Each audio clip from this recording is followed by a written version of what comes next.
Værsgo. Hvad siger du så? Må jeg se?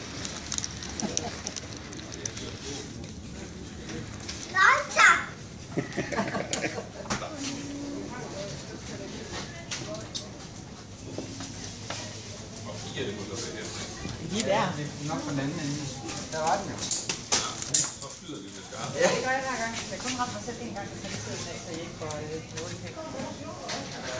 Som julemandens sokker har vi hængt op her, fordi vi synes, det var rart at tilbyde de små indbyggere i byen en god oplevelse.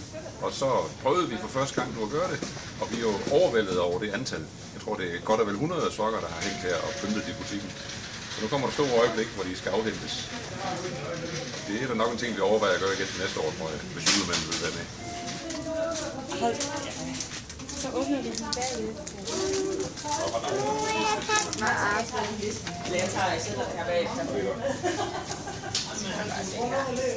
Altså, det er noget, så du ikke stikker fingrene, ikke? Det vil være så træls. Var det den til dig, den her? Værsgo. Er det så din, der hænger heroppe på den sidste?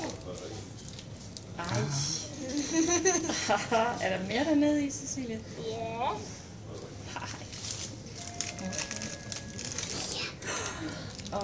Sådan en.